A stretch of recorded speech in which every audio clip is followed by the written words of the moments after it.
Boleh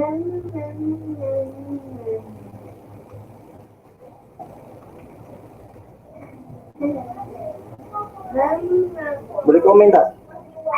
Saya try komen.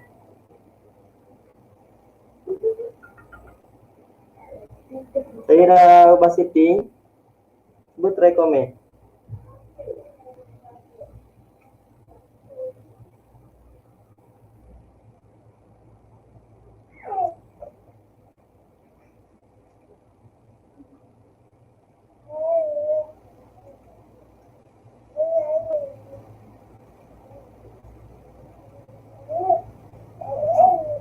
Boleh dengar tak?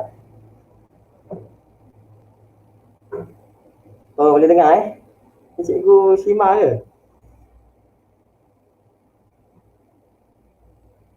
Baru 7 orang ni.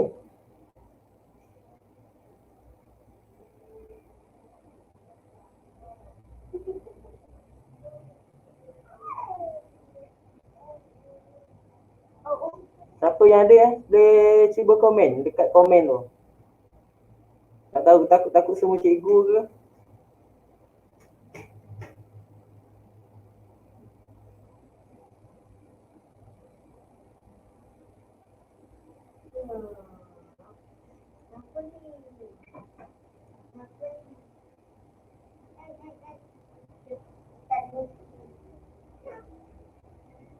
Oh, lagi? Siapa lagi ada?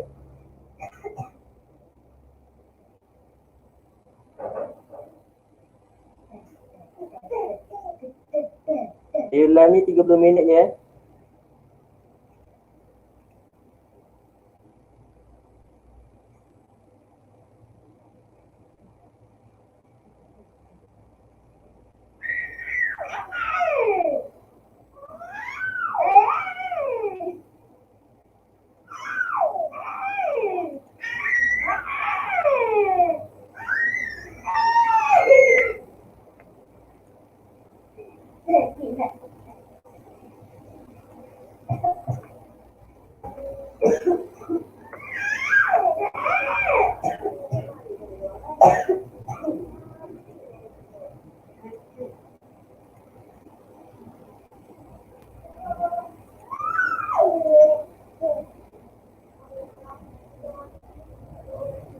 Oh, Cikgu Diana pun ada, Cikgu Shima ada.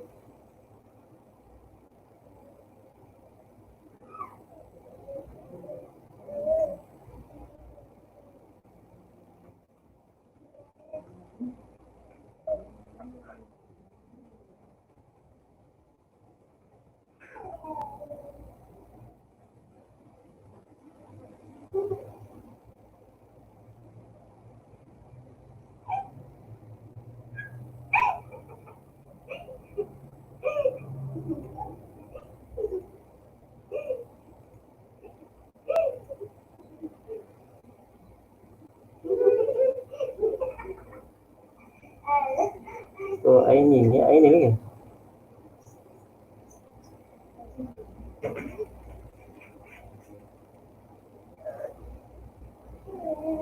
Satu A.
tunggu lagi 5 minit 5 minit saya start.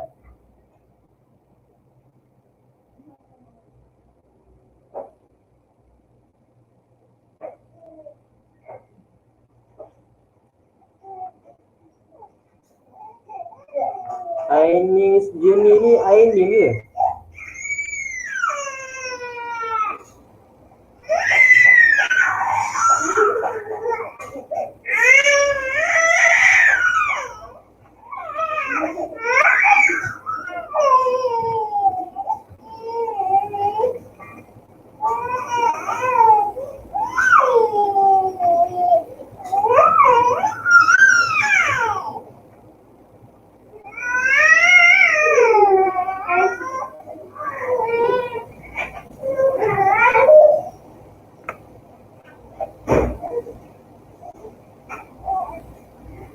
Saya Afiq. Afiq lah mana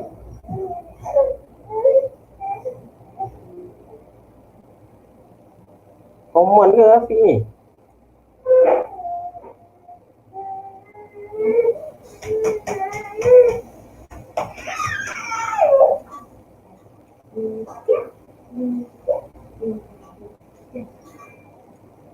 Lagi?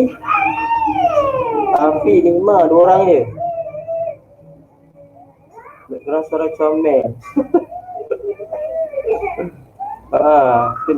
Background suara live.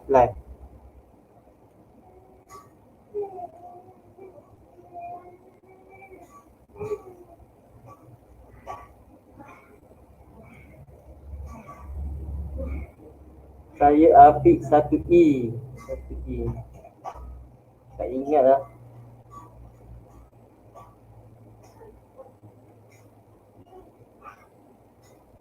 Lagi 3 minit saya tunggu.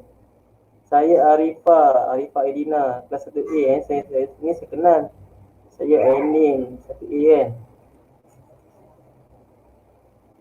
Yang lain mana tidur?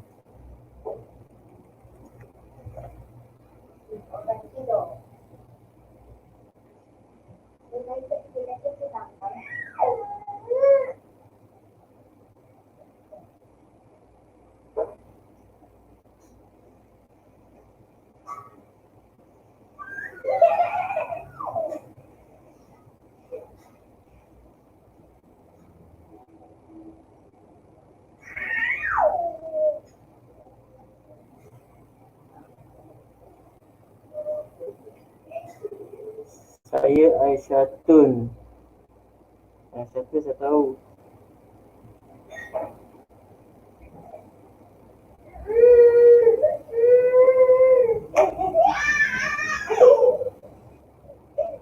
Kelas lain tak ada.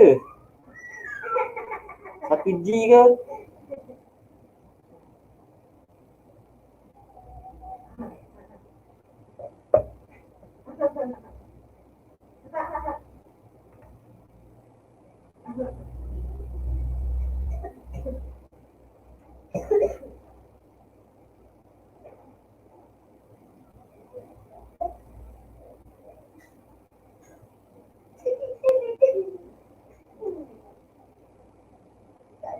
Satu, dua, tiga, empat orang yang murid. 5. Apa, kalau seorang pun saya mengajar juga. Seorang murid lah, bukan cikgu.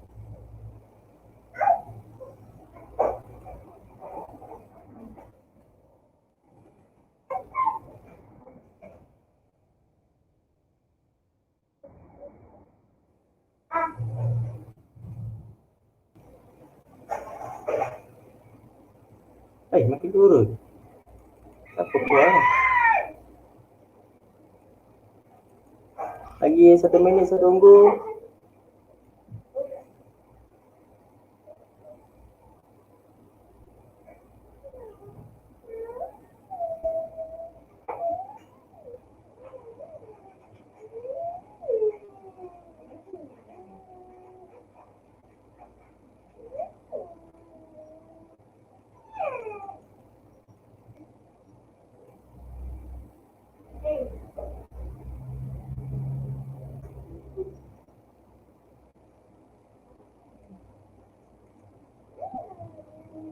Muzik ke dengar tak muzik? Ke saya seorang je dengar muzik Muzik boleh dengar tak?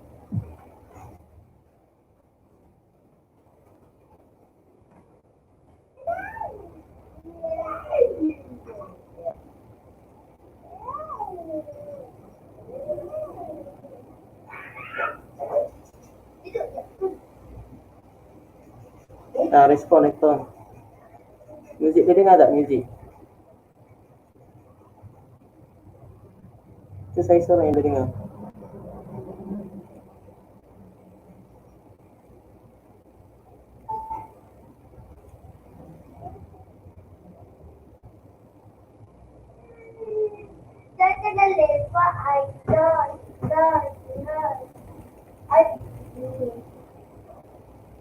Oh tak dengar tak apalah.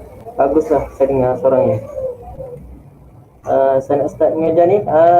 Ada buku teks depan depan dia sendiri ada buku teks tak? Saya Syarafana.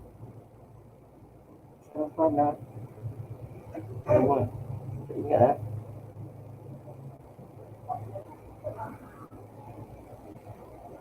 Saya start Kalau ada buku teks tu boleh buka buku teks muka surat 140, 141, 142, 143, 144, 145 sampai 147 buku teks. Kalau tak ada pun tak apa, nanti tengok dalam PowerPoint yang saya bagi je.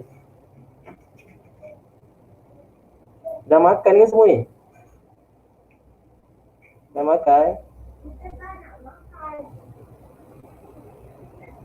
Saya start Kalau ada masalah beritahu. Saya sikit.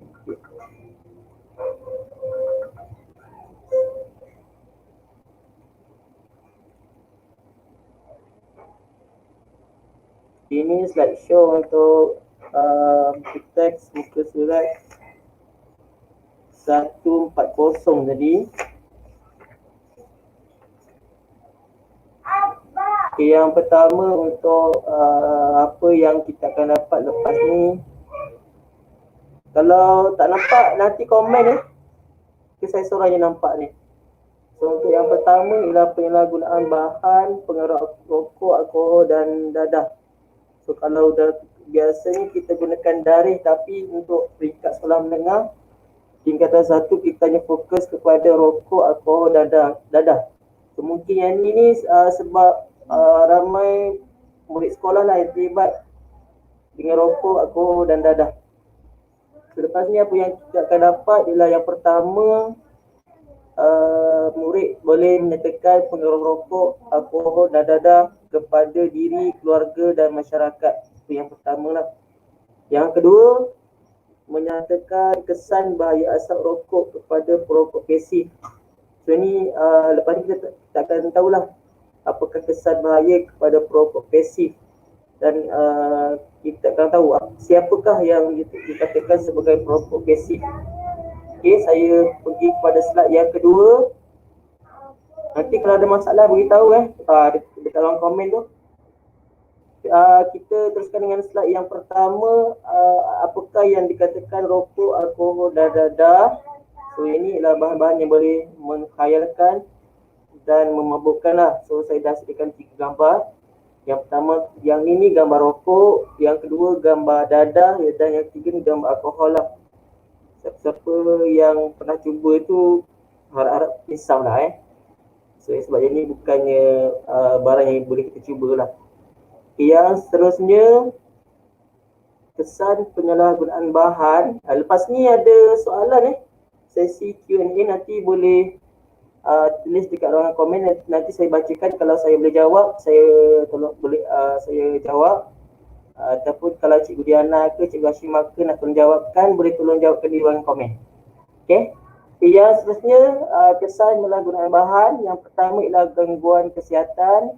Contoh dia ialah hilang pertimbangan, cepat marah, bertindak agresif dan mungkin hilang kewarasan lah. So maksudnya nanti ni kesan jangka pendek dan kesan jangka masa panjang lah. Sebab ini Gangguan kesihatan ni bukan maksudnya kita isap rokok sebatang tu terus dapat gila ke apa ke, bukan sebab mungkin yang ni kesan jangka panjang.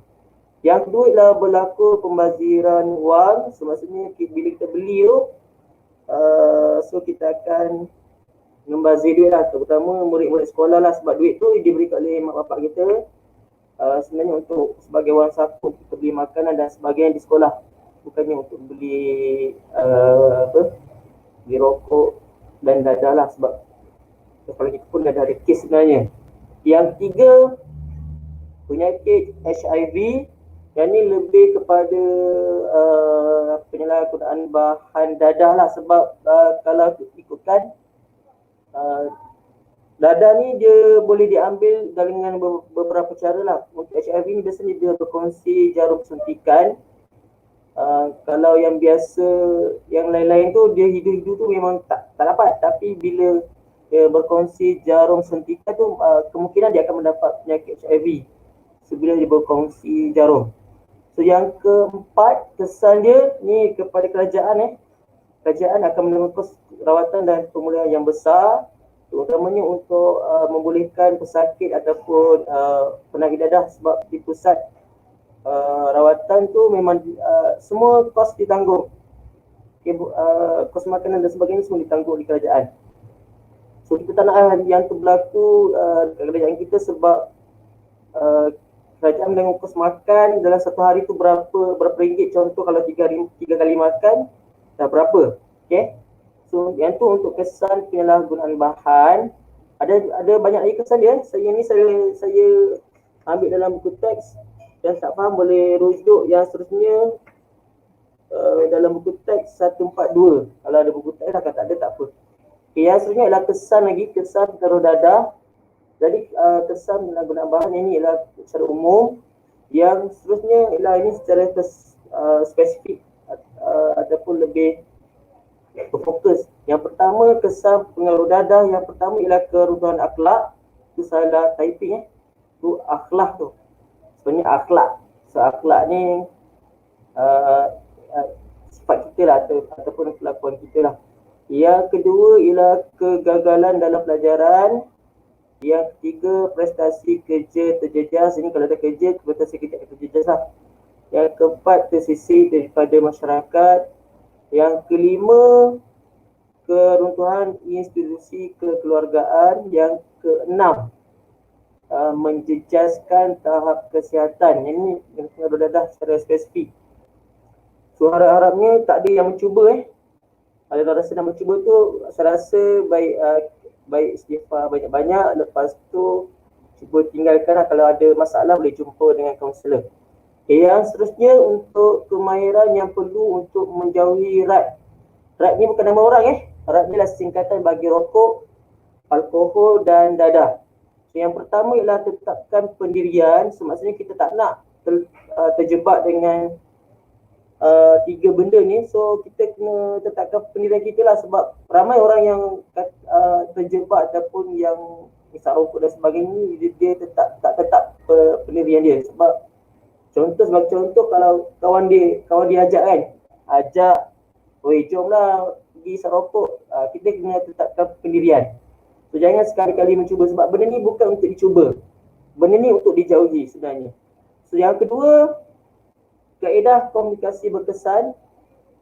Yang ni kita ada dua cara, sama ada kempen dan ceramah lah.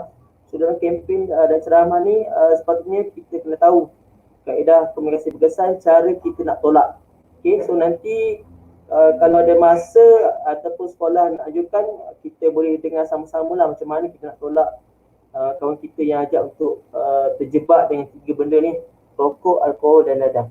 Yang ketiga, memilih aktiviti yang berfaedah. So maksudnya daripada kita buat benda yang bukan tu, kita buatlah aktiviti yang lebih berfaedah. Sebagai contoh, main bola sepak ke kan, main PUBG ke, tu boleh.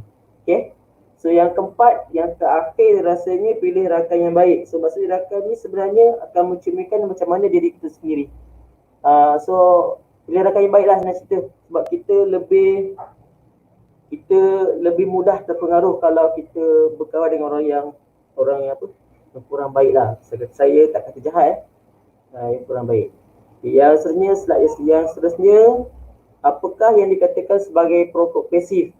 Sebenarnya perokok pasif ni, tengok definisi dia, siapa yang dah tahu, tahulah. Kalau siapa yang tak tahu, sekarang kita belajar sama-sama. Perokok pasif, mereka yang tidak merokok tapi terdedah kepada asal rokok. Yang ni bahayanya kita. Andai kata kita ada parent ataupun kawan yang isap rokok, ini kalau boleh minta dia. Sebab tu kalau kerajaan telah mewartakan, kalau tempat awam mesti 3 meter jauh daripada tempat orang